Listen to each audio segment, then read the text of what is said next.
Hi, everyone, and welcome to the Sam Dever Podcast, episode 23. In this episode, I speak with writer, musician, and actor Chris Clarke. Chris recently wrote a book, which is our book of the episode, called Smooth Sailing for Hard Rocks. This book blew me away. I'm already on my second read. I knew it would be high quality because anything Chris does is very high quality, but he nailed it. He completely nailed it. It's a great guide to give you practical knowledge and perspective navigating life. And he has many different scenarios and situations and things that usually don't get talked about but happen every single day.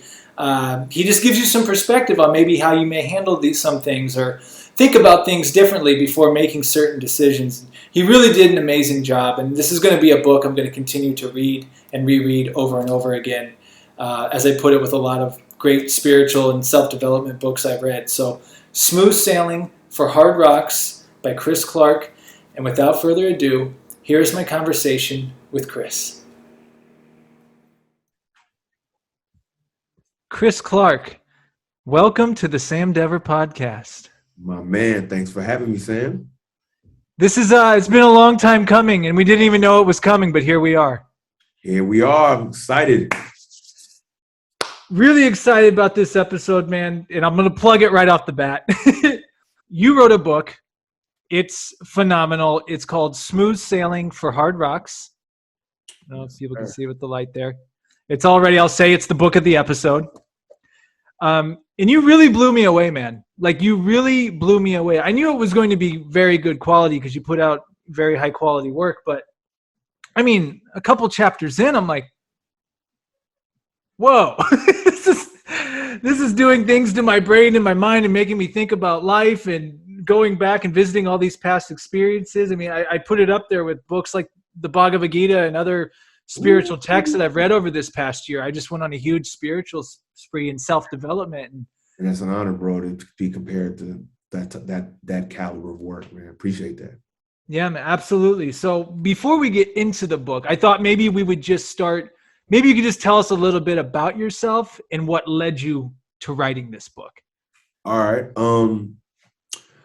Well, I'm born and raised in Los Angeles, and always been in the arts. Come from a artistic family, and blessed to experience a lot of travel and a lot of different cultures and perspectives and all kinds of colorful characters and ways of looking at things. And I've always been the type of person that liked different things that maybe usually people that would like one thing I liked wouldn't like the other thing I liked. I've always just been kind of that type of person. And so I just would always kind of keep what I felt were the I don't want to just say the highlights, but the certain jewels, I should say, of certain things. I just would kind of keep them, dear to my heart and remind myself of them. I'm one of those people. I like to revisit the masterworks, and I like to revisit the things that, to me, are like great sources of inspiration and energy. I go back to them a lot, and I feel like that's one of the things that kind of makes me who I am, because they say don't forget where you come from. I also believe you don't want to forget what you what you come from, like inspirationally, you know what I mean? Like rewatch those old movies, revisit those old works, those old passages in those old songs, and I'm always familiarizing myself and building on that foundation. So that's just something that is why a lot of this, like I mentioned the movie The Godfather in my book several times, because I've been watching it since it's literally my oldest memory as a child is watching my father watch The Godfather. It's my oldest memory. I remember being little and watching my father, and I remember looking at him, looking at the screen and I'm thinking to myself in the screen, I'm like, what is this boring brown shit he's looking at? Because, all these guys are wearing these dark suits and these dark rooms and brown tables, and they're just talking. So as a child, you're gravitated toward bright, sparkly, zany things. So now I watch the movie as often as possible. But anyways, I know I'm just rambling, but I've always been a person to just kind of stay familiarizing myself with the stuff that inspires me. And I feel like this book is me expressing kind of all the wisdom, at least for the most part, that I've absorbed and built upon and developed myself into what I felt was the most relative for the people that I had in mind when I wrote it. And if I could, I kind of answered your question, and then no, it makes perfect sense. And just to touch on LA real quick, because you were born and raised out here, right? Yes, sir. And West LA. me living in LA for about 4 years, that's one thing I recognize right off the bat is like, man, it's just what I love about this place is it's such a diversity of people, different cultures, different languages. I mean, you can literally go from one neighborhood to the next and the languages switch, and I thought that was really cool. So you're just exposed to so much out here. So you growing up out here, like just around so much, I can't help but think that might have influenced you or given you the perspective to be able to write something like this. Because this is a book written by an open-minded person. You can't be an open-minded person, or you can't be a closed-minded person and write a book like you wrote.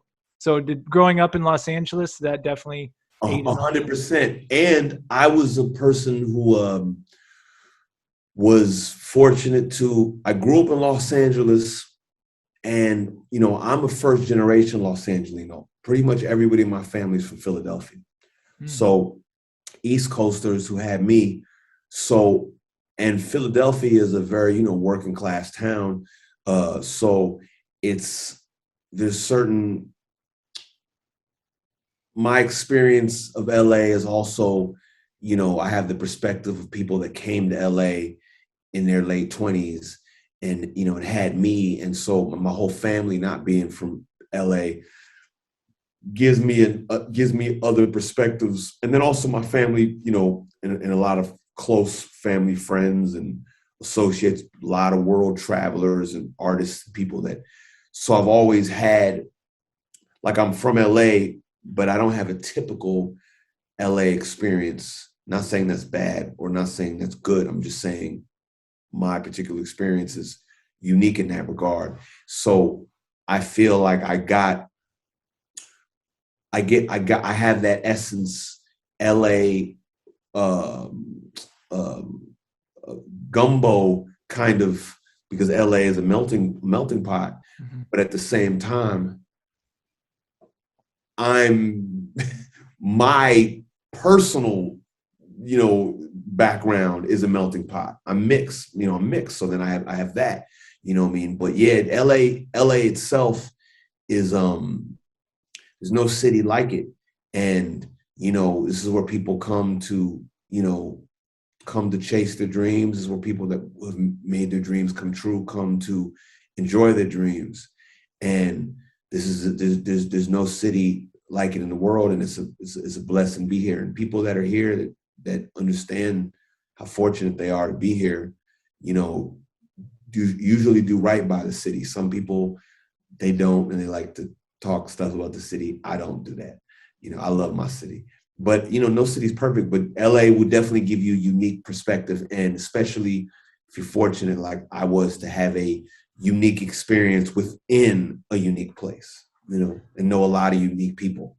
So I've been blessed, and I paid attention.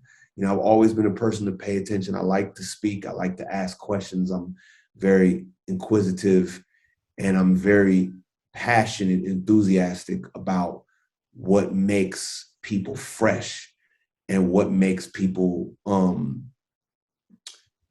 effective at what they do, and why people feel how they feel, and what things that people do that they're unaware that they do, how that affects people. Like when I was younger, I was a person that was very like extremely like like just very sensitive to what people were feeling and things like that. My own feelings. I'm a Virgo. So certain things that I was like very aware that a lot of other people weren't aware of, they allowed me, like as I got older and matured and I could really begin to master them, they gave me insight that not everybody has. You know, we're all different. I mean, we're all so different, but some of us are like this and we don't see anything else. I've always been a person that always sees a lot of things. I had to learn how to be more like this. I was always like this with my art, but in other ways, I've always been just very aware of how things affected people around me and how they affected me. And that benefited me in the authoring of a book like this, because this book is about so much of this book is about dealing with people. And no matter where you are, dealing with people is a huge thing, but particularly in a major metropolis, you know what I mean? You really have to know who you're dealing with. And then, you know, in a city like LA that's, you know, has so much, you know, the entertainment industry, which I'm a part of, and things like that, you really have to understand how your actions, you know, the results of your actions, how you treat people. You're talking to somebody today, and 2 years from now, this person could be the head of some things you're trying to be a part of. So you have to understand how to, you know, how your actions affect others and just be mindful of those things. So. Just really quick on that. No, it's fascinating. Now, is that something, a quality of you that just naturally you went that way, or is there something that led you to be that way? You know, having, you know what I mean? Like, I think with me personally, like I said it, I was kind of like, I was not beating around the bush, but I was like, when I was younger, I was just very like ultra sensitive about a lot of things. Like I'm completely at peace with it now, and I can say it like that. I was very sensitive about a lot of things, and so and I'm a Virgo. Like, this is part of our traits, but I've always been, you know, an intellectual, always been a thinker. So I just thought a lot. I would just think about things. I wonder if that means, does that mean, I would, it's just kind of like my natural, the way I was wired. And those kind of things, you know, when you're young, you know, it's like what could be a so-called weakness could be your superpower if you learn how to use it. And when you're young, certain things like that, you know, no one wants to be, nobody in general, but no boy wants to be thought of as being very sensitive, and because it's perceived as weak. And when you get older, at least for me, I should say, when I got older, like I started to understand that like I just had an above average awareness of like the dynamics of things pertaining to like emotion and people's feelings, and, you know, lines of how things affect people. And I just, when I was young, it was too much to deal with. And I was just like, you know, and then, you know, just, we all have little insecurities you have when you're young. So just trying to figure things out. But as I got older, it's like that awareness is like, people come to me for advice now. You know, people have been coming to me for advice for a long time. So this book is in a lot of ways a reaction and a response and a logical progression of people coming to me for advice, because I care. Because that's really what it is. Like, I give a shit. You know what I mean? It's not that I'm just forced to like be aware of these things. Like, I care. You know, I don't want to offend somebody needlessly. Some people don't care about that. I care. If me taking one step backwards and say, you know what, hey, I hope you didn't take that the wrong way, is going to save this person some anguish, I'll do that. You know, every day you hear a million people say, I ain't got time what other people think about, you're worried what other people think about. And that's fine, respect to them.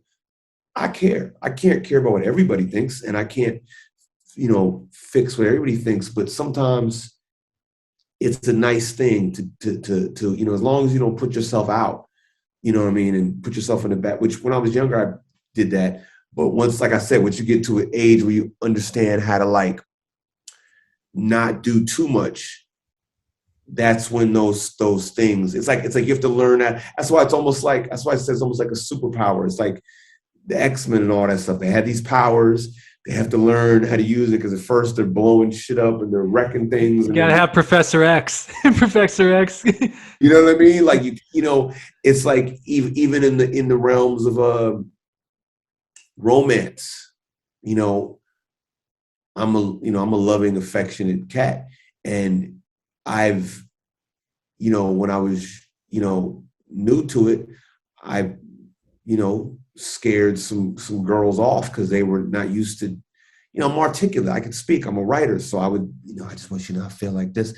And then, you know, because they're not used to that. So, you know, once you get, you know, maybe it took me a little longer with that than the other stuff, but once, and there's always people that are trigger, you know, like they could get startled and run off because they're just afraid of any kind of whatever. But that's, you can't, you know, you can't base your romantic instincts and how you're going to move based off what somebody may or may not be ready for. Or you're not, you know, to thine own self be true. You got to be true to yourself, but you have to keep, to a degree, keep a leash on it. You can't just be completely at all times. When I first saw you, I knew I wanted you to be my girlfriend. You know, you can't like, you know. I'm relating all too well right now, by the way. I'm relating to you all too well right now, by the way. Yeah, you know what I mean? So it's an interesting thing, and it's just it's a balance, and it doesn't stop because as you know, and I know, like what works for one situation doesn't work for the next situation. And I've made the mistake in romantic as well as other things, business, with other things. You try something over here, it doesn't work, and you're told that the other way would work.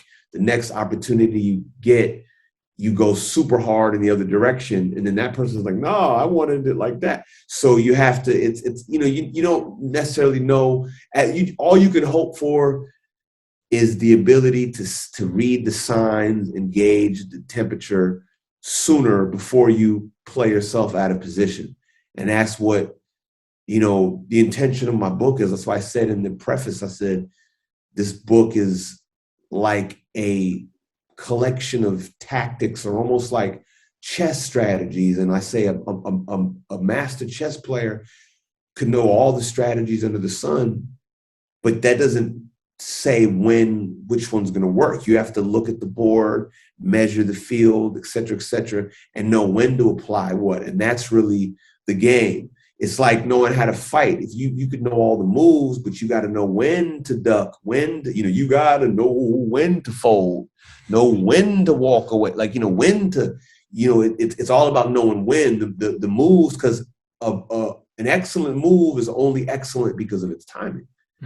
And it being applied at the right time. Other than that, it's just a move.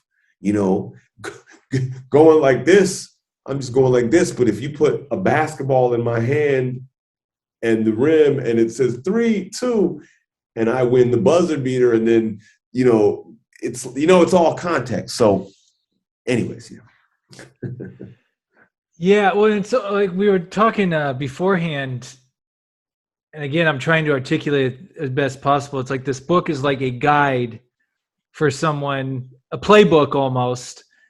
And to your point too, it's like you can know all the moves, but they're nothing without the proper execution, like execution and timing. But this, I feel, was a really good guide of a lot of life situations people are going to be in, and a lot of things that slip between the cracks of everyday life stuff that not too many people think to even discuss, because they don't even think about it. Like they don't even think that they don't even know it exists pretty much. Right. For example, in this book, you had a mention in a chapter about, you know, always ask permission when you're over at someone else's place. You know, if you go to someone's place and you just dump a bunch of trash in their trash can that you brought in from your car or something like that. Right. You put up like, hey, like, you don't know that that trash can's used for that type of trash. You don't know if they don't throw certain types of things away. You just don't know that. And to some people, they're not going to, well, what do you mean it's a trash can? But it's like, you're coming into someone else's house, and it's respect. It's laying a foundation, and by having that conversation and asking permission, and the trash is just one example. I mean, this can be many different things. Right. It's like stuff like that, like stuff that a lot of people are never even going to think of. I'm like, yeah, he's right. So I really liked that aspect of the book, and I really feel it really teaches you to remove a lot of your ego, a lot of your pride, and also to have a lot of empathy toward other human beings, which, telling us what you've told us so far, makes a lot of sense, you writing this. And so I guess I'm leading to the question. I believe you started in 2015 to write this book. Yes, sir. What led you to writing it? I know you had these ideas and this is how you thought, but what was that moment where you're like, oh, I'm going to write this book. It's called Smooth Sailing for Hard Rocks. I'll tell you. I don't remember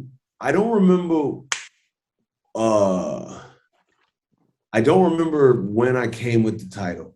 That I don't remember. But I remember I was in a health food store and I was talking to a guy, and he had on a mesh shirt, sleeveless mesh V-neck, probably cut a little above his belly, something like that. This is when the Man Bun was heavy. He had the Superman bun. He had on the Yogi MC Hammer pants and some sandals on, right? And he was just looking very, very earthy. And I'm talking to him, right? And the reason why I'm describing his outfit is because some dudes that I knew walked through, and they normally would come up to me and, be like, what's up? And I remember this dude, two of them looked at the guy I was talking to, like, and then gave me this look like, you talking to this guy? And they were like, yo, kind of like, I'll see you later kind of vibe. And I thought to myself, I said, man, they're not going to come talk to me because they think this dude looks weird. And I'm like, meanwhile, this dude is dropping super science right now. Like, they would love to hear what because it's some health related stuff, and they're fitness guys too, and they could really benefit from his breadth of knowledge. So I'm sitting there like, and the guy's still talking because he didn't see them. And I'm just like, wow. And I just thought about it. I was like, it's amazing how many people will see somebody and just not really want to talk to them because of the way they look, particularly, there's a certain kind of guy, they see certain kind of dudes and they just like, I'm not really. So I've always been one of those individuals I'm kind of like an intersectional person. I just know a lot of different walks of life, and from, highbrow, super intellectual people to very like, just the most round-the-way, meathead, fun-loving dudes that are just, so man, shit, ain't nothing wrong, yeah. So I've always just been one of those kind of people because I see the gold in all of them. I see what's there. So I realized, and I was like, damn, like I should. And at the time, I was doing a good amount of reading, and I was like, man, and the thing with me is the different types of things I read and the different types of things that I study. Like, I could be watching a monk debate or a TED talk, or I could be over here studying like some New York project, like history and the politics of the way they deal with each other and crossing the bridge, and like just this different. There's science there. Like, it's just I see the science and the politics and and the language and all the like the nuances that just the good stuff. So I realized that I could be listening to I could be deep listening to some Wu-Tang, or I could be reading the Silmarillion by J.R.R. Tolkien, but having deep dives into both of that stuff and the respective brilliance of language and concepts and where it takes your mind. So I've always kind of been that type of person. So I realized, I said, man, I need to kind of like, because there's wisdom in all that. There's wisdom that some dudes from Brownsville have, and then there's some wisdom that some dudes from Cambridge have. And, he who has it all has it all. So I was kind of like, I'm going to put everything that I have learned, but develop my own, addition to this, to this collection of stuff and my own thoughts. That's why it took me a long time to, really to actually complete it, because I said, I don't want to just be repeating, and regurgitating other people's thoughts, you know what I mean? So it took me a while to like really write enough stuff that I felt was uniquely my own. And so that was kind of where it come from. Just basically recognizing that I'm a person who crosses a lot of like, places where other people don't, because I would find myself having conversations with people and say, like, I'll give you an example, a quote that I tell people all the time. And it's really, I enjoy, I really enjoy, like I love when I can share a quote with somebody from a world that I know is not their world. Like, meaning, if you and I both read J.R.R. Tolkien, for example, right? I just mentioned him, and I give you a quote from one of his books, great. But if I give you a quote from a world that you're unfamiliar with, I find more pleasure because I'm introducing you to a world you might not know about. So if I'm talking to a guy who's, let's say, is a hip hop dude who doesn't really go into that world, and I say, just to use a quote that everybody knows, not all who wander are lost. And he's like, wow, that's deep. He's not, he may have, even though that's from Lord of the Rings, he may have seen that, but you get my point. Like, yeah. A quote that's from, okay.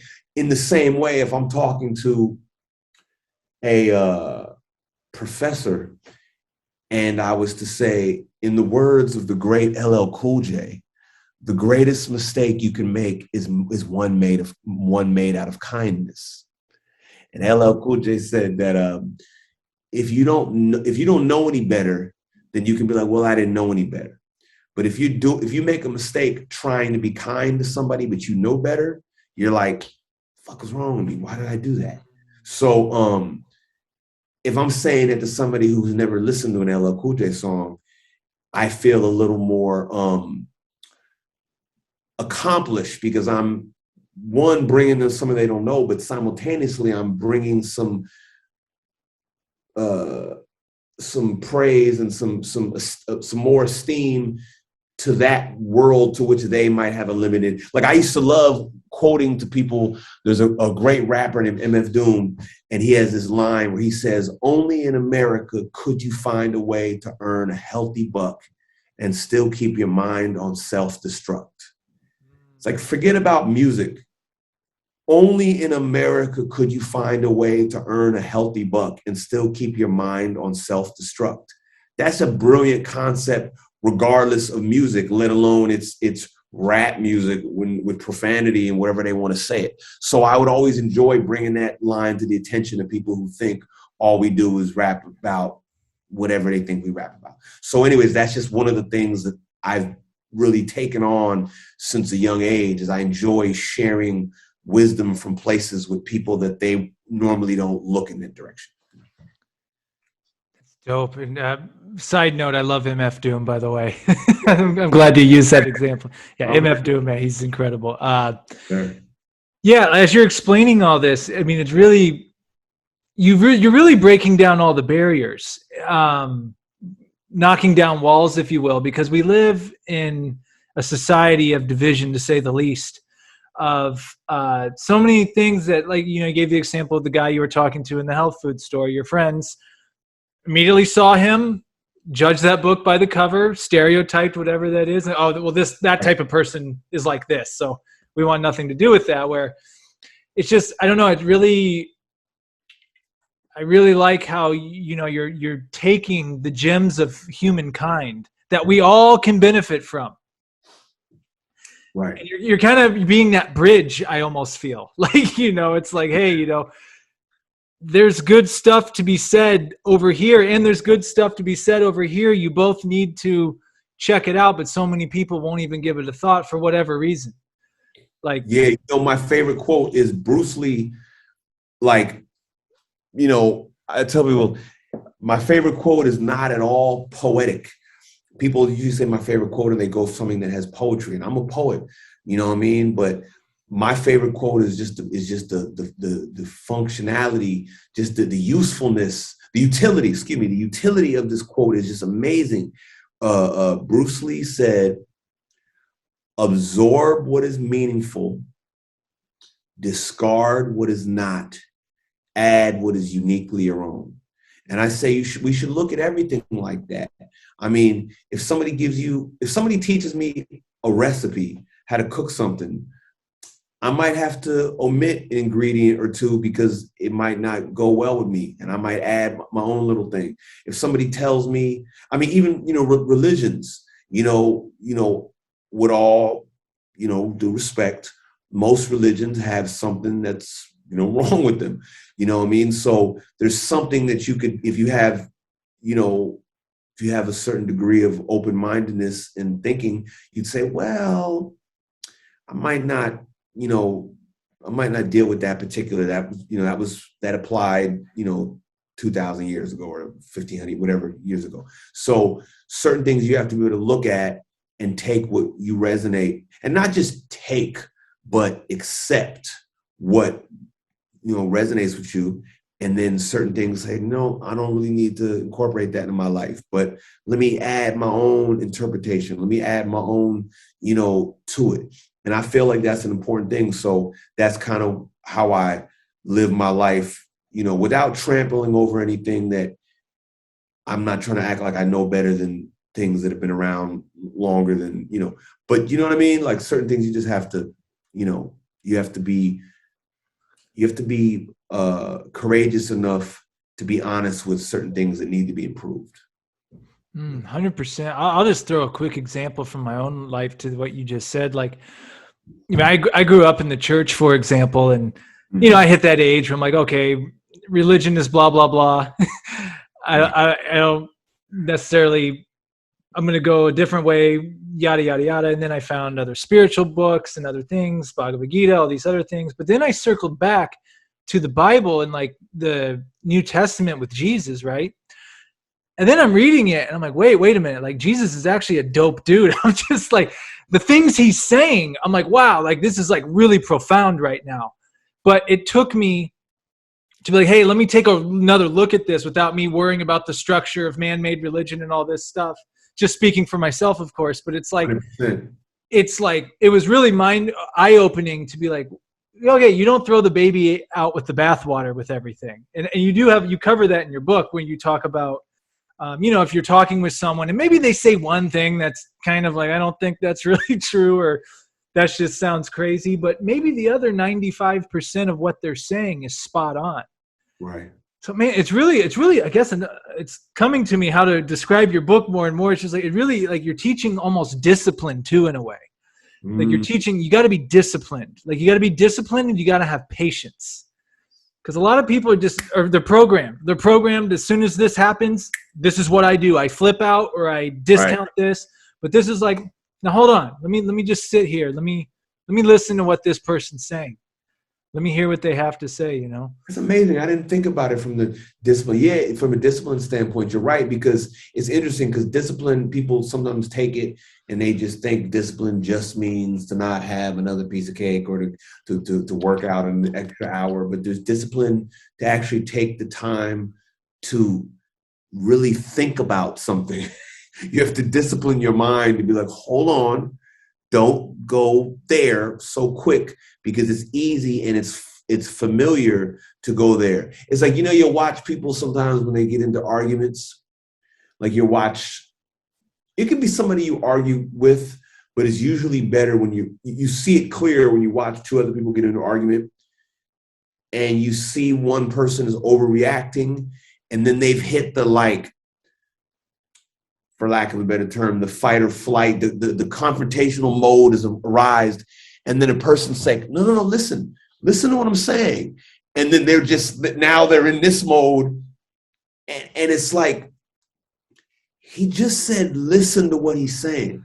Like, imagine if you just tried listening to what he's saying, not thinking, and I mean, man, countless people are dead in jail, walking around miserable because they just didn't have the ability to check themselves. And, emotion is such a crazy thing, and people get lost in that, constantly. So I'm big on that, like making sure you take the time to think about things, like you said, not let your ego and your pride and your mechanisms and your loop mode of how you respond to things, take you out of the game. Because so many people, like I said in the preface too, I said, I've seen so many times where all a person had to do was just be like, you know what, man, I was tripping, or you know what, just the slightest thing, or by the way, man, we're good, right? Like, just something simple, and it would just diffuse something that ended up going so far in all types of categories. People walking away from, like, fortunes over shit like that. It's crazy. And you just say, man, all we have to do is just be a little bit more mindful of how we behave. You reminded me of a quote. Most people don't listen; they're just waiting for their turn to talk. You know what I mean? Like, I think they told me that in acting school, my Meisner training. But like, it's super actually real. Listen to that person instead of. But most people are like, just hearing noise. I'm like, I'm totally going to say this whenever they're done moving those lips and sounds coming out. Like, they're not listening to one word that person say. For real, or they're in a context like that, they're tracking the words being said, like, exactly. So blah blah blah blah blah blah blah blah blah. And it's the funniest thing. That's why I really enjoy the concept of, like, when you're having a disagreement with somebody, to have a person, they have to like, if you say something to them, you express a concern to them, they have to express it back to you to show that they even understood it. Like, if I said, man, Sam, I'm angry with you because you wore the better shirt of the two of us for this show, and I'm just feeling like my shirt is inadequate. You have to be able to say, well, your problem with me is that you really are unhappy with me because I chose the better shirt, and it's bothering you because you feel it. Like, you have to repeat what a person said because you wore the better shirt. You know what I mean? So that being said, it's like one of those things where people don't realize, like, they're not even processing what it's like. You're arguing with somebody, and you I know you've experienced this because you're a smart guy. You lay the most brilliant, perfectly logical thing. 2 + 2 is 4. It will always be 4. Here's 4 of them. And then they don't even, like, it's like it doesn't even matter. They want to argue. And it's like, damn, well, then what am I even doing here? Because I could say gaga goo goo, you're still going to say the same shit. So why am I even, Chris Tucker had it right when he said, you understand the words that are coming out of my mouth? Like, to some people, it's like you're not hearing me. Like, you're not taking the time. you're not processing what I'm saying because you're so driven by your emotion and your ideologies and your programming. It doesn't, like you just said, you can say Google got anything. Right. Doesn't matter. Yeah.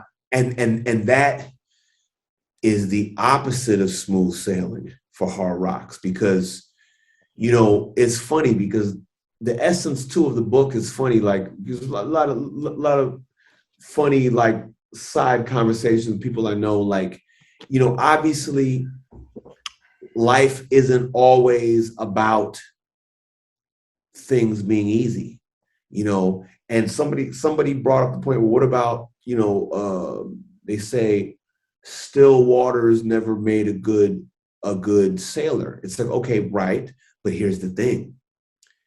You navigate the difficult waters so you can sail through them to nice, still waters.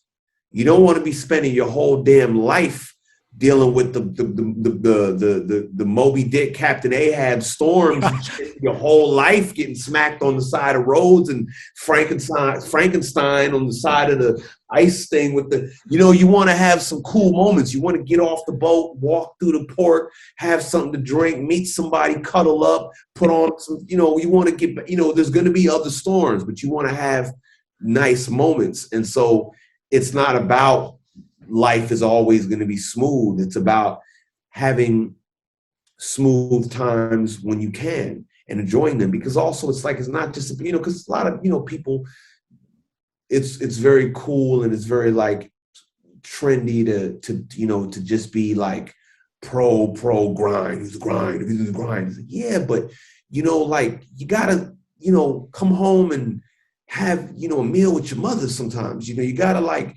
chill, you know, get a, you know, everything ain't about grind and you know, and you gotta have friends, you gotta have, you know, good moments of balance. Life is about balance. So I figured I wanted to write something for that. And so going back to the point we're just making, if you're always misunderstanding people and you're not being understood yourself, and you're always at odds with people, you know, I got a friend who recently hit me, and it was beautiful, man. It touched me. Like, he was just like, man, I've just been arguing with my mother a lot. And it was basically based around, he's a good dude. And he was basically saying that at the end of the day, he's a very fact checker kind of guy. And with everything from 2020 to now, all the various things that people have had differences of, he was just basically saying his mother was throwing some bones into some conversations without exactly having her information on hand. And he called her out a couple of times, and because it's just his nature, because he's kind of become that guy. And it just got under her skin, and they were having some difficulty. And he knew that it wasn't right. And I just told him, I said, look, man, you know, she just, you know, some people, they just want to be a part of a conversation, and they're not as passionate about the subject, whether you're talking about movies or music or sports or whatever, or world, you know, 2020, you know, all, you know, pandemic, all the, you know, Black Lives Matter, police, all the stuff, you know, politics, all the stuff that people have been, you know, at odds about. It's like some people just want to contribute. And I told him, I said, you know, it's your mom's, you know, like those other people, you want to call them out. I'm like, you know, your mom's, if it makes you unhappy that you and her are having difficulties, then don't call your mom out. Call everybody else out. But mom, just let her have fun. Let her say her thing. And he was like, damn, you know, you're right. He's like, I wasn't even looking at it like that. I was just, I've kind of become this prove it kind of person. Prove what you're saying. And he's like, you're right. I shouldn't really put my mom through that because it's mom's. I'm like, yeah, it's your mom's. You know what I mean? Like, just let her, you know, she's participating. It's really not that serious. It's like me being an expert of rap. I know guys that want to talk about rap, and I could just sit there and just completely dismantle their whole shit. But why? He let him say what he thinks. And it's just like, okay, that's how you feel. And you know what I mean? Like, it doesn't offend me to think that, to hear that you think somebody that, whatever, you know what I mean? So I think those kind of things, that's a part of smooth sailing. because you can snipe every bird off your, wow, what a metaphor. I was like, you can snipe every bird off your fence, and pretty soon there's no, you know what I mean? You gotta let some shit be, and let just the birds chirp, and let things just happen. I think I'm just going to start throwing, because the more we're having this discussion and I'm getting your insights into this, the more like my experience reading it, words are popping out from a way to describe it. Yeah, like, and jump in, man. Interrupt me. I know I'm long. Oh no. Yeah, I'm just soaking it all in. But this book too. I feel it's pick and choose your battles. Pick and choose your battles. Some days, yes, you go to war. There's some stuff that, all right, that's not good. Something needs to be said. Right. But then most stuff, though, it doesn't. It really doesn't. And the more like you can sink into that, again, it's a playbook to use that to your advantage. I think it's the Tao Te Ching, another classic. Those who say don't know. I just totally. And those who know don't say. Yeah. Yeah, exactly. Thank you. But it's like, let that person have their moment. Let them have their moment, because why even, especially now, especially like there's sometimes too, like I've just recognized, like I like you said earlier, it doesn't matter if I come with an encyclopedia of proof of everything to validate my point. It's not going to be read. It's not going to be taken seriously. So do I really want to put my energy into just saying, aha, got you. Right. And then what? What, my ego to prove that I'm quote unquote right? Right. Let them talk, and more than likely they'll fizzle out, and you guys will end up doing something else and talking about something else, and it's over. Yeah, and it's interesting too, because like he says, to choose your battle. Like you'll have certain people that it's really important to you that they know certain things, and then when you approach the subject, you know, their attentiveness to it will determine how much more you go. Like if you're trying to tell somebody something, they're like, yeah, really? Okay, yeah, that's what's up. Okay. Then you just hit them with the boom, boom, boom. But if they're like, really? You say, well, yeah. And then they're like, that's fascinating. And you say, oh, okay, well, and then you give them the full deal. And that's like, it's like gauging those things, because there is only so much time and there's only so much energy, and it sure is a pain in the ass when you go out of your way trying to, like, don't cast pearls before swine. And the funny thing about that too is, like, it's amazing, all those sayings, like those heavy sayings, like stories in the great religious works. You have to draw the point, the moral from the story. It's not to say that every single person that knows doesn't say.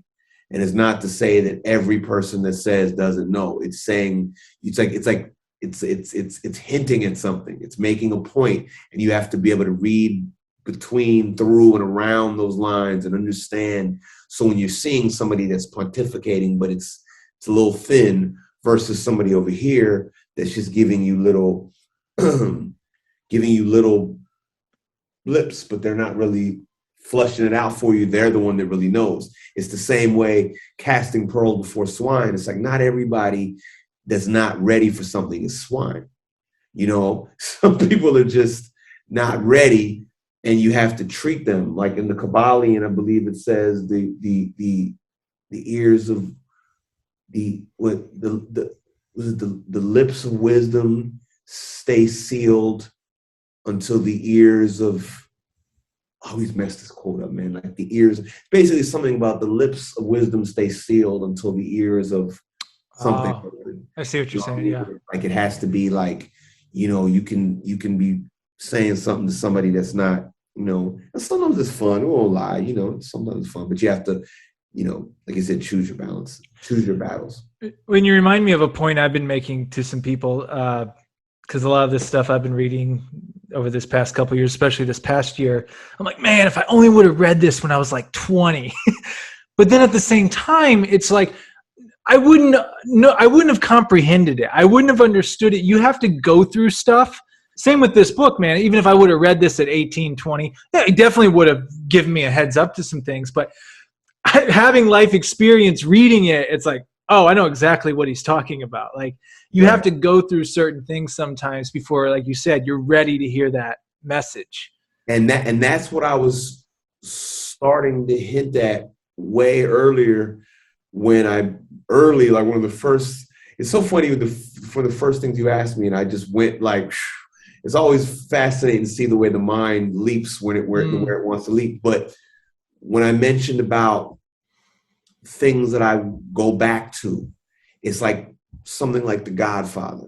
I always reference The Godfather, and I mention it 5 times in the book because it's like, you know, I watch it at least once a year, and I always absorb and catch new things because it's so rich. Yeah. And the things that are really just rich, it's like this. It's like, okay, your understanding of things that grow, like your understanding of things in general grows, so you can see things better. So it's like a person, it's like a child. No, okay, it's like a teenager whose parents split up, and they have a view of it because they don't understand man and women business. They don't understand it. So a lot of children, you know, falsely vilify one or both of their parents. They get a little older, they start going through some things, they start to begin, but once they get into the real shit, they're like, damn, now I understand what my parents. And then they're like, damn, I was torturing my fucking father or my mother or father, whatever, for years because I just was like, why did you leave? Why did this? Why did that? Not understanding. Now, I'm not, it's a whole blurry, everybody's situation is different, but there are plenty of people that tortured their parents because they didn't understand what was going on and because they just couldn't. And there's a lot of things that people torture each other over because they don't have the compassion for what a person was going through. You know, it's the same way as a celebrity who becomes, you know, the financial beacon of light in their universe. And everybody around them is looking at them like they're supposed to do this and that, provide this and this and that.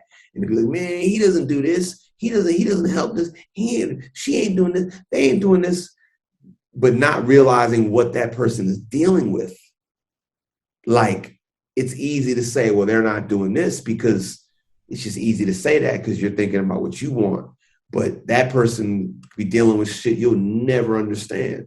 So it's a fascinating. Anyways, I went to the side. So the point I was making, I drifted. What I was getting at with The Godfather was, as your level of awareness raises, these certain things that you look at, like you mentioned the Bible, the man that Sam Dever is today, with his wisdom and everything you've read in the last year, just added to whatever you went through since the past 10 years of just being a human. But just even the past year and a half, 2 years of what you've read, you looking at the Bible again, you're coming to it with more depth and understanding. So everything is gonna hit different, right? So it's like, that's how I feel about, you know, The Godfather or any spiritual book that I've read. And we need to look at these things because it's like this. Everything that you look at new, you have to familiarize yourself with it and adapt to it. But the things you've been looking at for 10, 20, whatever, 30 years, like, you've been looking at it for so long, you have a relationship with them. You're kind of already inside them. And if they're really rich like that, like the greatest films, the greatest albums, the greatest paintings, the greatest books, the greatest speeches, the greatest performances. If I watch, as an actor too, when I watch Scarface, right? Let's just go to Scarface, because Scarface, you know, arguably, I like to make the point that a lot of people don't make, is screen time Al Pacino's screen time in that movie, it's like name a movie where the main star is on the screen as much as that. Like there's like a minute and a half of the whole movie that he's not on the screen. Like I never thought of that before. You're totally right. you feel me? It's like you're looking at his. I mean, like as great as Daniel Day-Lewis's "There Will Be Blood," which I think is one of the few movies you can compare the performance level to. He's not on screen quite as much as Al Pacino was in Scarface. I mean, that shit is Al Pacino's face for 2.5 hours. And for him to just be that flawless all the way through, like you're watching it and me observing these things now, and as an actor having, acting school and all that stuff, looking at the stuff, and I watch it now, it's like the subtleties that like I didn't notice even 5 years ago. I'm noticing now. If I watch a new movie, I don't have as much of a look inside it. I mean, it's almost like, I'm not going to exaggerate and say it's like it's transparent, but I've seen the movie so many times. It's like when I watch Goodfellas, I've seen that movie so many times. The editing of the music and narration, which I think has no equal. The music and the editing and the narration of Goodfellas. So when you like, I know the timing of the sound of the freight train coming in with the song, the volume of this freight train noise, and the song comes in. Like it's like I'm so inside of it because I've seen it. I've been studying it for so long, and that's what the Bible, these other books are, these certain things, and we need to review these master works, these perfect things, because our understanding of everything, as it expands, we can look at these things because we know them so well and we can see them better. It's like you need something to work on that you like. It's almost like, with the kung fu guys that have the wooden things that they hit, and they hit the arms. It's like they work out their shit on the same thing because they perfect it. It's the same. It's funny. Look at it. Like, this is my little thing they hold my phone with. Like, like they do the thing. They do the thing. It's kind of like the same analogy. Like you need something to work on, like to develop on. Because if every day you're punching a new bag, a new thing, you're not going to be able to master that the same way. The same way if all you do is just listen to new music. If you don't, like if I listen to, as a music guy, if I listen to Thriller right now, right? Or Dr. Dre, The Chronic, or the first Wu-Tang album, I've been listening to it for so long, it's like I'm inside it. I can hear things that I couldn't hear back then because I've been listening to it for so long, and it's just like the littlest things that I don't give a damn when anybody says you're not going to hear it that way, fresh ears, because you're still processing this massive thing. But once you've been processing it for so long. So anyways, I think that's a key thing that people need to take more into their ways and actions to be able to understand things.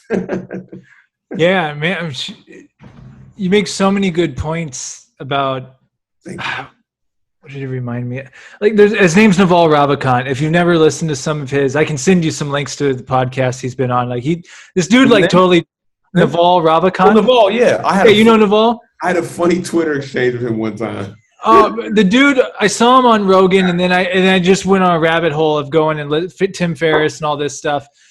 The guy, it's one of those rare people, like of someone I don't know, that really like inspired me. And for me, it was like what he said about like book reading and stuff like that. He's like, look, you can spend your whole life reading every book there is, or you can take the top 100 books and read them over and over again. Exactly. That's what it reminds me of what you were saying, and that's what I've started to do. And your book is one of those books. I've already started rereading it because I'm like, all right, this made the team. Like this is Man, you honor me with that, man. That means a lot, bro. I truly mean it, man. Like I truly mean it. It's like, because these are tools. These are tools, and your book especially, I feel, is a great tool to navigate life with. And just some other, I mean, we've already hit the hour mark, but if we could maybe go over a couple more. I have plenty of time. Yeah. The one part you put about, by the way, I'm definitely going to be bumping some music tomorrow, looking for new things. And you're exactly right about that. I guess I tend to listen to the same stuff over and over again. For example, I will plug a song of yours I heard for the first time today and listened to it probably 30 to 40 times. Beads. Ooh. Oh, the classic. Yeah, I'm going to re-release Beads very soon. But yeah, man, classic. You know, man. But it grabbed me, man. It grabbed me. It just grabbed me. And I'm just like, whoa. And I think I heard Pharrell say this one time. Pharrell said, I love Pharrell. Pharrell said when he would, I don't know, it was some interview he was doing. It might have been an interview he did with Rick Rubin. I can't remember. But like he said, once he like catches a feeling on a song, he'll listen to it like I don't know how many times in a row, like hundreds, just in the car, at home, in the studio, wherever, because something about it grabs you. But you're not gonna like you're talking about, but you're not gonna, you can't capture it all in one listen or in one read. Right. It's like, but you know that you're into it, so it's like, all right, I'm gonna have to take my time with this. I'm gonna have to really process this and bringing in, it really truly does become quality over quantity in this realm. Yeah, you know, it's interesting you say that because you used words, I don't know if he did, but probably when you catch a feeling, like there's a billion songs and there's a lot of songs you hear that are good songs, but you wouldn't say like, I caught a feeling. Like you listen to a song, that's a good song, yeah. But then another song comes and you just like, it just does something to you. Like it's like a feeling. It's almost like, it's like when you meet a person that you vibe with and you're like, I like this person. And it could be the guy at the gas station. You know, you could go to the gas station and like the funny older guy that's there, and you just like, it's my guy. And you just immediately like, it's my guy. Like you almost immediately like, you ready to go out with him. Like he's, you know, I could be like a 65-year-old Pakistani dude. He's like, favorite dude in the world every time you see him. Like, yo, you know, you go to the hardware store and there's the old man there that this is your guy. Like, if I go to the hardware store and that dude's not there, I'll come back because I want to see him. Like, I'm that guy. Like, I'll be like, oh, man, you know, Will isn't here. Oh, man. Like, I'm going to come back in an hour. Like, I got shit to do. I'm going to go here down the street. I'm gonna hope that he's back when I come back on the way back. Like, type shit. Anyways, so songs are very much like that. You know, you feel something, and then when you like something, you want to. And then, you know, because songs, you have the ability to like, you know, you can control them unlike a person. Like you can be like, I want to hear this again, nigga. I mean, you know, so you have the ability to really just like super, you know, get it in how you want to get it in. And it's a beautiful thing, man. And it's the same thing. Like I'm the type of person, when I watch movies, I'll rewind certain scenes over. When I read books, if I read a sentence or a paragraph that really lights my brain up, I will stop. If it's really powerful, I might stop and, you know, pour myself some green juice or some shit, sit down and just read it again. Like I get like, I really like take it like I curate the moment. Like I'm gonna really like, let me set up everything. I want to really, that sentence was so good. You know how like you're reading something, and this is particularly like a good example of this is if you're reading like an autobiography and a person begins to tell you a story that's a crazy story. And you're like, oh, like, you know, like something that something that like once they first introduce what they're talking about, you know that the next couple paragraphs are going to be like fire. So then it's like, oh, okay, let me take my time with this. Yeah. Let me turn the lights down. You got to treat yourself, you know. Man, I don't. I'm about to. I have to bring it up. You know, I don't know if you ever heard of the book Marcus Aurelius Meditations. I just finished it 2 weeks ago. Okay, well, I don't know if we read the same translation, but what to your point, there was a paragraph, many obviously in that book. Like we're all gonna die. You don't have much time. make the most of it, present moment, all that great stuff. But he had a paragraph when it came to like lust. He said, and I'm paraphrasing, the next time you find yourself chasing sex or chasing, like throwing all your energy in just to have sex, remind yourself of what it actually is. It's simply this mechanism of you rubbing your genitals until you have a seizure for 7 seconds and a white liquid comes out and it's over. Dude, I'm not kidding. I stopped in my tracks. Yeah, heavy. And to think how many people have plunged off the edge of the bottomless cliff into the fiery pits of Mordor behind that, looking for that. Like it's really funny. But what's deep about that too is that's one of those, it's like discipline. It's like you almost wish you could just pop back through time and be like, yeah, but Marcus, you done had some moments out there, Playboy. You done crept up on some things. Like, come on, man. But what's beautiful is he's right. You know what I mean? Like so many people, once again, people's lives, fortunes, business, people, having sex with their sisters, husband on the wedding day, and like people are crazy, like people are nuts. Sex is a wild thing, and it's so deeply. I think ultimately, some people are better in control of their emotions and their desires, and like some people really just let it go, and they get turned on by the adrenaline. They feel like rock stars when they just go for it. You know what I mean? And me personally, like that type of stuff, I just see it as being so dangerous. I mean, I'm no square. I've definitely, experienced my share of exciting, decision making, but I've I've never been one to, miss the point. Like there's the cliff, there's the fire, go that way. You know what I mean? Like, get away from the fiery cliffs.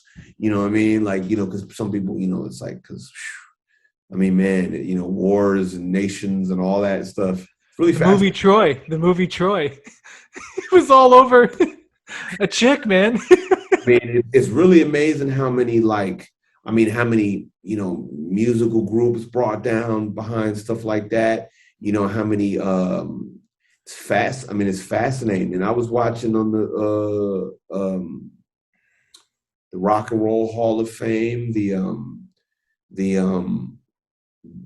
anyways. So yeah, it's interesting. It's interesting stuff. But yeah, no, that book, that's an incredible book. And one of the things I'll say, this is a great thing to bring up, because I was having this conversation with a friend earlier.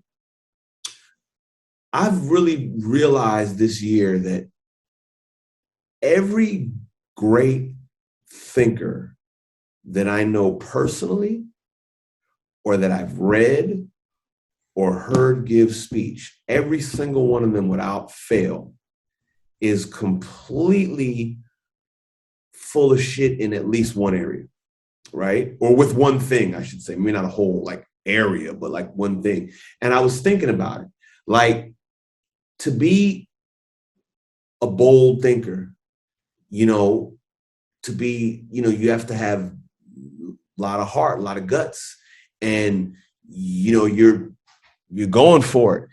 And it seems that there's always, it's like gambling, you're not always going to win.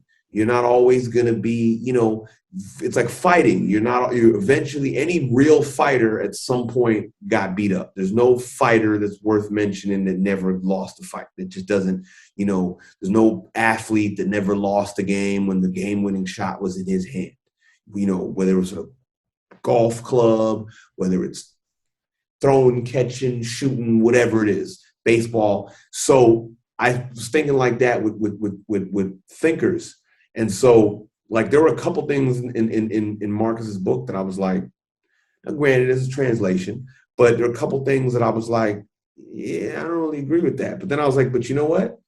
I don't agree with something that all of all of the greatest thinkers. And I think it's part of the balance of the universe. Like, imagine if there was somebody who, if there was a person that like actually like a person, not a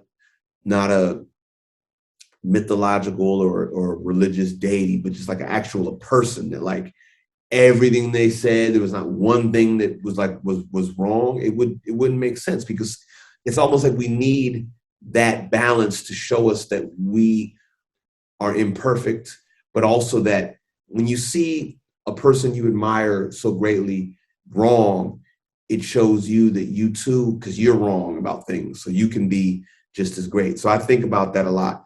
And that's really helped me make peace with some of the things some of the greatest people that I admire have said or done. That I'm like, what was he thinking? Is that who hasn't made that mistake? I mean, I know some brilliant individuals, and just and and then one day they say something to you that's so out of pocket. You're just like, the fuck? Like, and I just feel like there's a certain balance to it. Like, I honestly think, because I believe in balance in the universe. I believe that things are grander than we know, and certain things like that are to keep things balanced. You know what I mean? Like, and that's a heavy subject, because you can keep going on, and it gets very delicate matters, but I just leave it at that. Yeah, well, you remind me, in your book, you talked about how, some people idolize their favorite athlete or celebrity, and that doesn't make them a good person. You know what I mean? But we're just so fascinated with fame, and especially in the social media culture and all this. And as you're talking, it reminds me of this Ralph Waldo Emerson book. I believe that was the book. He said something along the lines like, don't put people on too big of pedestals from the past history as well. Because like, look, these people lived on the same earth, breathed the same air as you do. And I'll go back to Meditations. Marcus Aurelius says something like, look, take the richest person in the world, take the poorest person. Guess what? You guys both have the same exact thing of equal value, and that's called the present moment. It's like, we all get the same 24 hours a day. Yeah. So I feel you too when you're saying like, all right, Marcus, like you were like very successful. Don't tell me you didn't get it in once in a while, because we know you did. But it's like, right. It's a balance though, right? Like you said, it's like, I want to enjoy this life and stay present and what's the point? Like, if I tend to overcalculate too much. Like, well, I can't do that because that might lead to this. It's like, you know what, man, sometimes you need to jump in. But like you said too, though, there's some things that are, no, that building is on fire, don't go in. Right. But then some of the top CEOs, top athletes and you name it, people fall victim to that fire. And you're just like, how could you I don't get it. Weren't you thinking? It's just, you know what I mean? So it's like, we're all human. And it's amazing how certain people, could thrive so well in one or two particular areas. And then, another area, they just constant folly after like irreparable damage moment. And you're just like, yeesh. And then people are looking at him and, making their judgments, and which is a human thing. And, they tell us not to judge people, but I say it's not about not judging. It's about not casting judgment. There's a difference. Like, you have to judge when you're walking where you're going to walk, so you don't step on a pile of, dog stuff. But at the same time, you don't step on a nails, walk off the cliff in the fire. You have to judge when you're talking to somebody if this person seems dangerous or cool. You have to make a lot of judgments, but you don't judge people like to pass a sentence over them and determine and lay something on them that's not your position to lay on them. So it's an interesting balance to like not be too heavy-handed with what you've deduced of the person or situation you're dealing with, because you want to you also want to keep an open mind because people can surprise you. People can change. What I mean? That's a great mistake that we deal with, is so many people are just holding you to who you were, who they remember you as, what they've seen you in the past. And you that's why one of the chapters of my book is acknowledge a person's level up. And I chose to title it that way, acknowledge a person's level up. Like, people are out here leveling up. And if you act like they're not, you're doing several things. One of the things you're doing is you're just not, like, if you don't know somebody, I'm not saying you have to walk to somebody you don't know, say, hey man, I never met you before, but I want you to know I've noticed that you done something. You don't have to do that. But people in your life, people work really hard to like raise themselves spiritually, in their career, financially, whatever other ways, their health, so people working hard to get their bodies together, whatever they're doing. And when you acknowledge that, it's not even just about, because see, the simple way of looking at it is, oh, you're just acknowledging you're being nice. But actually not. Like, I mean, you are, but that's like, whatever. It's more to me about like you're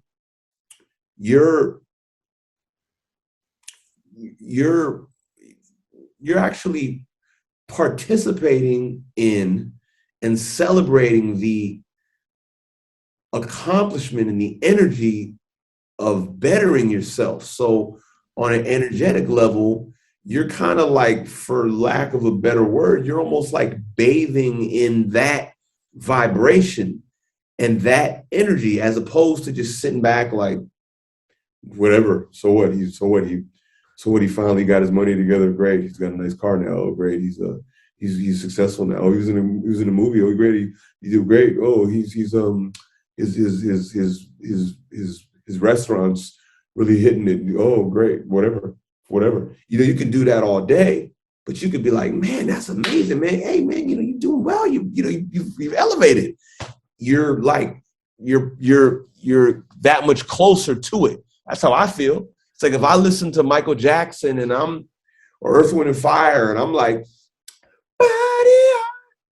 I'm in that vibration. So if a friend of mine just got a part in a movie, or just whatever, they just made $100,000 off some cryptocurrency or some shit, I'm like, man, that's what I'm talking about. That's what you're in that energy, and I feel like that's better than sitting around acting like to it. You know what I mean? So that's why I feel like acknowledging, and also too, you just like, I mean, because I'm gonna be honest with you, I sort of go out of my way. I'm gonna share something with you. I try to keep the subject of karma to a minimal, just because some people are for it, some people are against it. It's not that it's like particularly like a, contentious issue like that or nothing, but it's just kind of like, some people don't believe in it, and I feel like it doesn't always need to be brought to that, but I choose to bring it to that right now. It's good karma to be like supportive and to try to like feel like from a sincere place. Like, man, like, yo, I remember when you were out here working 15 odd jobs and struggling, and now you over here like really doing your shit, man. I'm happy for you. Like, I think about that. I think about when I got the part in the movie that I was in, and the people that came to me with like a sincere enthusiasm versus the people that were like, you know what I mean? Like, there's a certain energy, man. It's like people should whenever you can, it's like tap into the golden energy that lifts people to higher places. That's how I look at it, just in general. Any way you can tap into that, because the other energy is some bullshit. The whatever energy is not the energy that's going to be sitting there with a child smiling at you in the future while you're married to your love, and you're picking which villa you want to stay in for your 2 weeks off in the island of your choice. You know what I mean? Like, that's not what that is. And that's why you smile, because we think like that's what you want. So, that's the type of shit that people need to be focused on. Well, I'm adding on to that, just being Please. where we're at here in LA, I know we both have actor friends. It's like when I see someone land a part, especially ones that I had been in class with or just know, because I feel like you said, someone put this in one of the podcasts. They said LA's the end point for a lot of people. It's the end game. Like they gave up everything to come here. I know someone who moved here from another country, and I'll never forget having the conversation with him. I'm like, oh, you're going to fly back home anytime soon? He's like, oh, I haven't been home in blah, blah years because I'm saving my money for my SAG card. And it's like, it just kind of was one of those like, oh, wow. Like, yeah, no, like some people like give up everything. So when I see these people now landing commercials or they get a part in a movie or something, it's like, man, like, heck yeah. It's like awesome. And same thing with like people losing weight and like taking care of their fitness. When I see them like really on IG or something, like I just lost blah, blah, blah pounds. I'm going to keep, I'm like, I always try to like, hey man, that's awesome. Like, and give recognition. And I think that's a brilliant observation you bring up. It is important to, because even when people like as dedicated they are and as hard as they work, I had this talk with an actor friend the other day and she's killing it right now. But I had told her, I'm like, hey, you're killing it right now. And she's like, you know what? Thank you for saying that, because she's like, the mind, it messes with you, man. Like, and sometimes you just need that like little someone just to like, hey, like, I see you, you're doing good. Like, get out of your head. You're doing fine. Keep working hard type of thing. So I'm glad that you recognize. Yeah, no, it's real, because it's like you help all parties involved. You're supporting a person, you're giving them like acknowledgement, because man, you know, some people, they like to act like they, you know, but there's very, very, very, very few people who aren't to some degree doing anything, you know, striving to achieve things for some form of, you know, we're social animals. We're social creatures. Like we want to be appreciated for what we do, regardless of whether it's an entertainment or a person, you know, a guy or girl, whatever that you know, did 8 years in medical school and now they got their, you know, they got their small practice, and now they've started to generate clients, and now they're starting to do well, and now they be able to move from an apartment to and now they're here, and then next thing you know, they're like,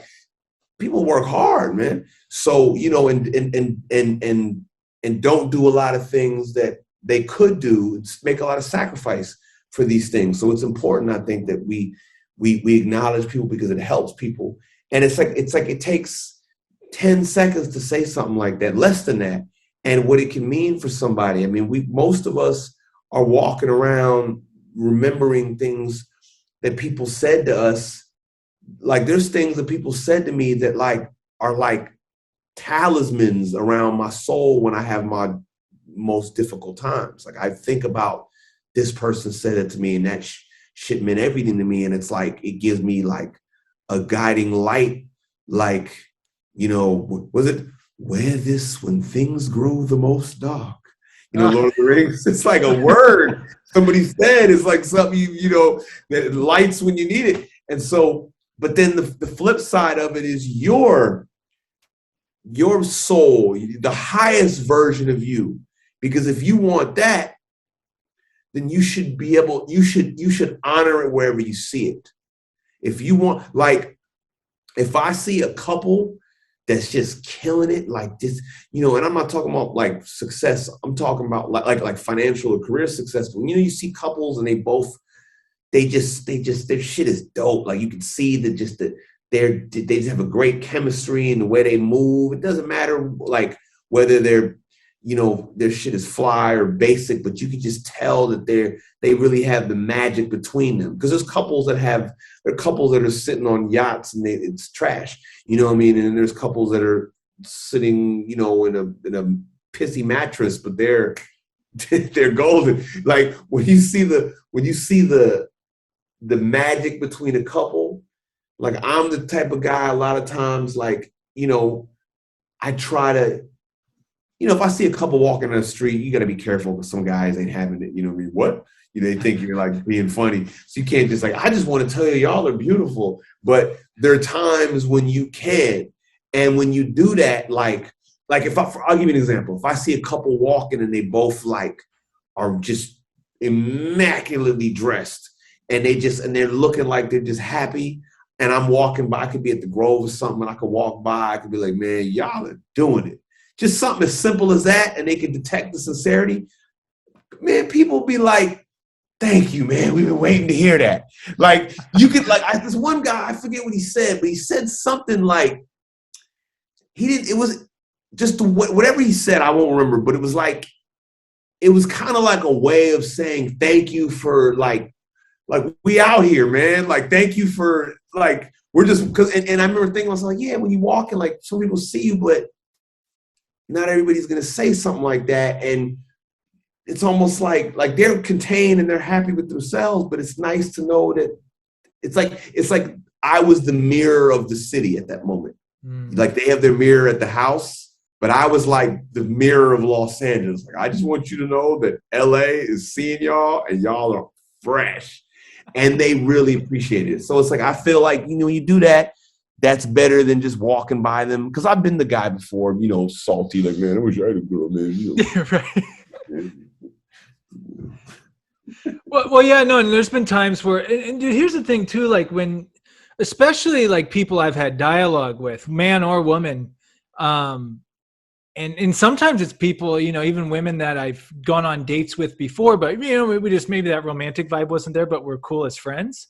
And then I see them get into a serious thing. Like, dude, I'm ecstatic for them because I know they're a great person and they deserve that. So it's just good to be in those vibes. And this whole section here reminds me of a quote I love. It's treat everybody like they're a somebody, or make everybody feel like they're a somebody. Absolutely. And it doesn't matter if it's the billionaire person over here or the person on the street over here. It's, hey man, like, absolutely, everyone's human. Everyone deserves some happiness. Like, yeah, and man, people, we never really, what's funny is when people like say those things, you never know what somebody's going through. It's so real. And it's not always as, see, this gets back to the whole thing of thinking things through. Some people hear that and they only can take it so far as, a person has a drug addiction, or a person is dealing with abuse, or a person has a dying family member, or a person has, something crazy going on.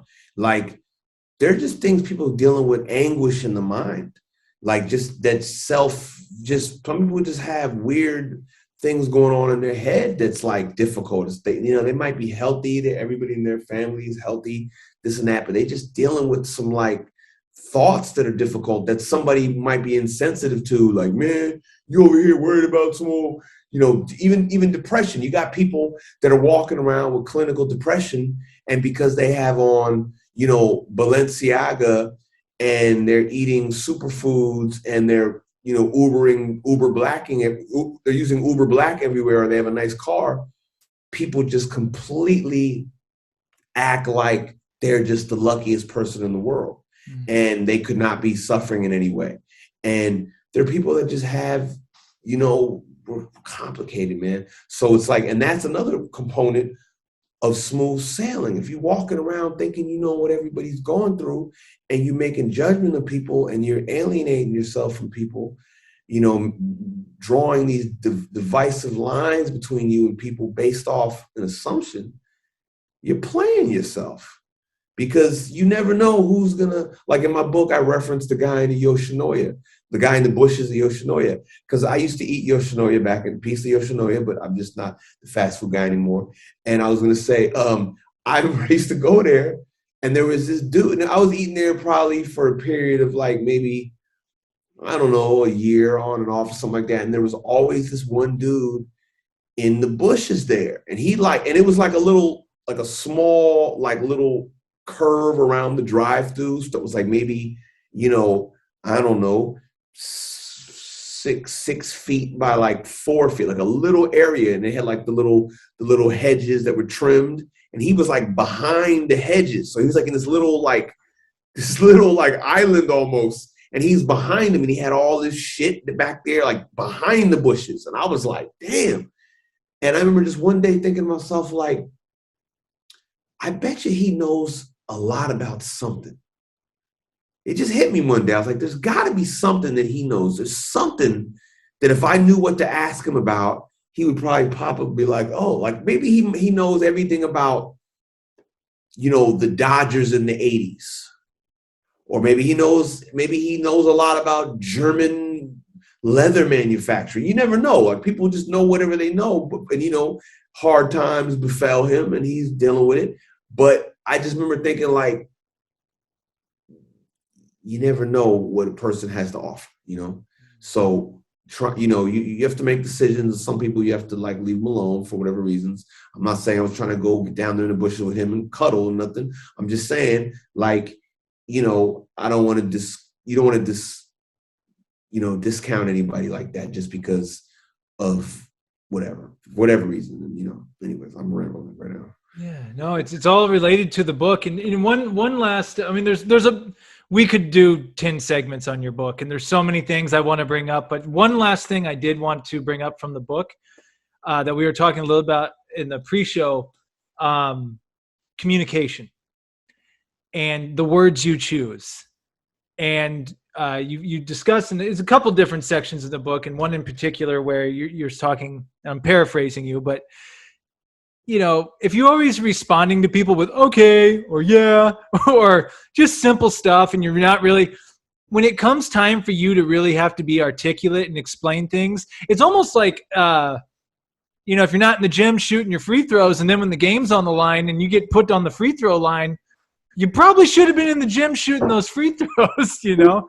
So could you elaborate a little bit on what you mean by like communication? So, and you just said it so well, but yeah. To all the wonderful people of the world that you send them a really nicely worded text with some fly color, and then they respond, okay. Now I understand that sometimes to function and for efficiency, you have to say okay, like especially if it's time sensitive. But sometimes I feel like I know certain people who will hit you with okay, like as a confirmative when you're like asking questions and stuff like that, or I'm gonna come see you, okay, fine, or whatever, something like that. But I'm on my way now, okay. But some people just really, and they don't like the text, and I get it. Look, I like to write, I like to speak. I make no I'm long-winded. You know what I mean? It's some people that love it. It's a gift to some people that don't like it. It can be annoying, but that's me. I feel though, like to the point that you brought up that I mentioned in my book is like, at the end of the day, you gotta be ready for certain things, and practice makes perfect. So if you don't practice expressing yourself, and articulating your concerns, your thoughts, your desires, your whatever, then when you need to, and it's called upon you to do so, you're going to be a little bit rusty. And the one thing that is constant, it doesn't matter what you do, who you are, man, woman, child, whatever race, whatever age, you have to communicate with people. And, doesn't matter what profession you're in, being able to express yourself well is like the realest thing that you can, invest your energy into after, like, just, drinking water and not, you know what I mean? Like it's the most basic thing. Like it's the, you have to sleep, you have to eat and drink water. And then, but then you could say, okay, I want to make sure I eat good food. Point is practicing and developing your ability to speak properly is so crucial. And so that goes down to even like text messaging, because you're formulating your thoughts. And You know, it goes down like people that do, you know, I've had, you know, it's like dating. There are people that don't they don't want to talk. And then it's like, well, if you don't want to talk and you just want to text, then what's going to happen if you like this person? Like, because even if you say like, okay, you don't really want to talk, you want to text because you're not sure. But then when you like talking is, it's not like, oh, okay, I'm just not going to talk to anybody until I find somebody that I think I like, then I'll talk to them. Guess what? You haven't been talking all this time. So now you're like trying to figure out how to talk. So how's your mom? So what's up? How you been? Like, you know, there's more, there's more to it than those things. So I just feel like people need to appreciate the value of developing their communication in every way. Because I mean, man, like I remember being 15 and ordering food. First job I had, and I remember ordering some food and getting the food, like the food was brought to where I was working at the time, and the food was brought to me, and I had like, you know, I had like a 20-minute lunch break or something, right? And it was made incorrectly. So like it had cheese in it. I'm lactose intolerant. So I went over to the place because it was like right down the street. And I walked in and I was like, can I speak to the manager? Yeah. And I explained to the manager, I was like, look, you know, man, I only have 20 minutes for my break. You know, even if you tell me now you're going to remake this for me and make it perfectly, even if you give me my money back, like I won't have time to eat it. I have to now return back to my shift. I'm hungry, blah, blah, blah, blah. I explained it. The guy sitting there listening to me. I'm like 16. He's like, you want a job here? And I was like, huh? He's like, I like the way you express yourself. I like the way you speak. Would you like a job here? And I was like, nah. But he ended up giving me my food money, whatever. But it was like, I just bring it up. Like the guy offered me a job because I was able to express myself well. And he has employees that really can't do that. It's like being able to speak. People want to do things with you when you can speak. So it's like people don't realize what that stuff is. And I mean, when I say what that stuff is, like it's funny. People don't get what that stuff is. It's almost like against everything I was just saying. But that's my slang. Like people don't. I mean, not my slang, but that's like my way of speaking. So it's like people don't understand the value of what that really means, and the value. I'm getting a little. People don't understand the value of what that. Of that, excuse me. Boom. People don't like put my foot in my mouth. People don't really understand the value of that. See, I know how to speak. I could fix what I was trying to say. I had to whittle it down to what it really means. I was getting caught up in overwordiness. People don't understand the value of that. Being able to express yourself clearly and concisely is everything. And people want to be around people like that. They ask people like that into things. They invite things like that. So, but yeah, to the main point, you have to develop it. It's a daily, what is it? I pledge myself, each day I pledge myself anew.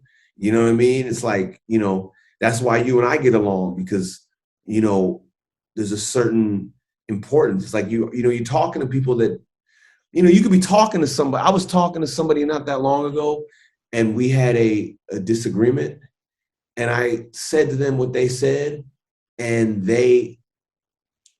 I know exactly what they said. Like, it's not confusion. And I was mentioning them what they said, and they tried to act like I was trying to say some other stuff. I'm like, that's what you said, though. Like, you said that. And now you're trying to like spin it on me a certain way to win an argument, which is what you're trying to do. But none of that has anything to do with what was actually said. So it's like, and I remember thinking to myself, like, you got to be on point with what you say.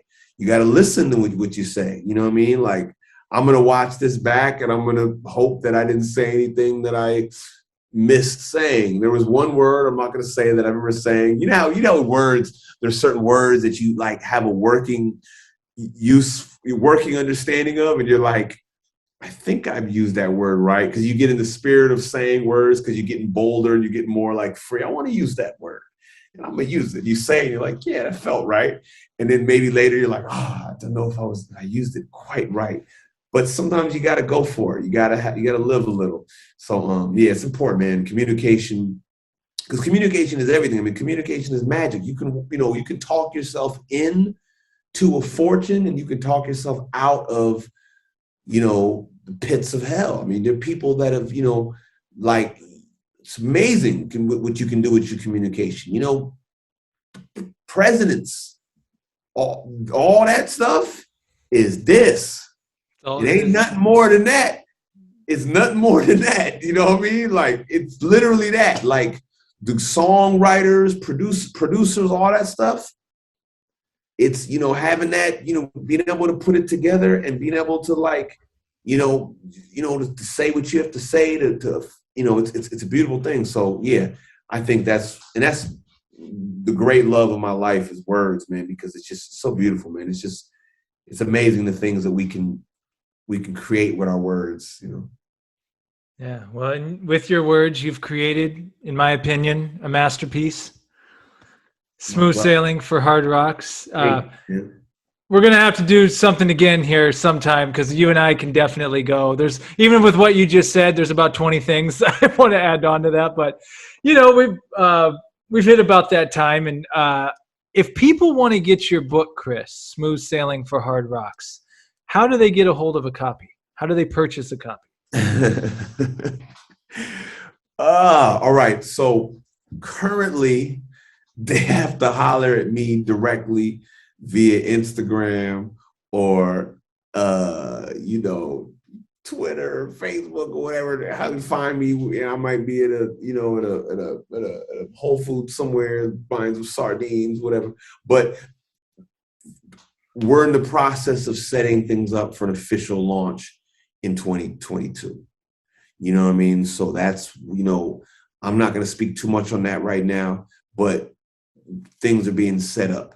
You know what I mean? So that's kind of what's going on with that. But as for right now, I have physical copies, and they have to get at me directly. It's not available online or any bookstores. I mean, online, and other than, reaching out to me directly.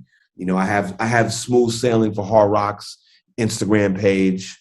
I have my own Chris Clarke Instagram page, and I have a Smooth Sailing for Hard Rocks Facebook page. So just it's just, it's still, but like the official launch will be in 2022. But in the meantime, holler at me and get one of these initial, copies. That's a rare one, like what you got over there. Oh yeah, I got the first round one here. This is right. First, this is great. Well, I'm definitely, when that the launch happens and it's available on other platforms, I'm definitely going to have to grab copies for gifts for people. Oh, bro, like this book right here, Anthony DeMello Awareness. Like I hand that out like a missionary does Bibles at an airport. Like it's like when I come across something, I'm like, oh, dude, people need to read this. This is definitely going to be one where I'm going to want some copies to like hand out to people. Brother. Yeah, man. It means a lot, bro. That really means a lot. It's the choices that you make of books. I've been following your book club for a while, and the choices, your literary selections are nothing short of impressive, brilliant, timeless work. So to be compared to those, it's really an honor, bro. I really appreciate it, man. Oh man, awesome. No, my pleasure. And thank you so much for taking the time here. And I always give the guests the last word. I know we've covered a lot of stuff, but it can be anything. It can be in relation to the book. It can be something you've just been thinking about lately. It can be a movie you saw. What do you want to leave us with?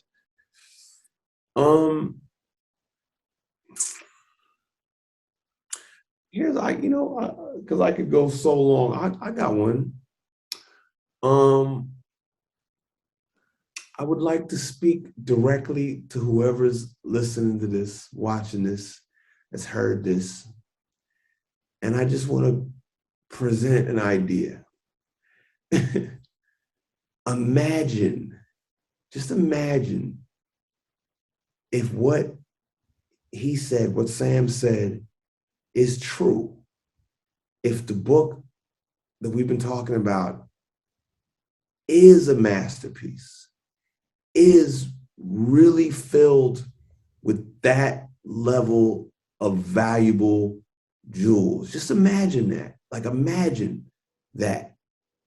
And, you know, we hear about a lot of things. We hear about a lot of people's books, people's songs, people's movies, people's podcasts, people's businesses, people's things. And we're supportive people. And sometimes it's easy to think that somebody would say something extra about something that somebody they know created to support them. But Sam is not going to compare any book to those masterworks that he compared Smooth Sailing for Hard Rocks to, because he knows you don't compare, you know, the Laffy Taffy song to Bob Marley, you know, No Woman, No Cry. You don't do that. You know what I mean? So I'm just saying, I'm just putting it out there for y'all. Just imagine if everything that was said was here is true and the book is a masterpiece. Just imagine that. So imagination is what furthers the planet. Imagination is what we're all here. This is imagination, man. You have to have imagination to create things like this and to help people be better. Imagination. So just imagine that Smooth Sailing for Hard Rocks is a masterpiece, and make your decision on that, and make your decision based on that. And that's just what I want to share, because I agree with everything that Sam has said. And I look forward to more conversation with him in the future. I have a plan to interview certain individuals about certain aspects of my book, and Sam is definitely one of the people. So me and Sam are going to be rocking. That's coming. But yeah, just imagine that the book is everything that you've heard it has been today, and check it out. That's what I want to leave the people with. You just demonstrated perfectly your great use of communication. Oh yeah.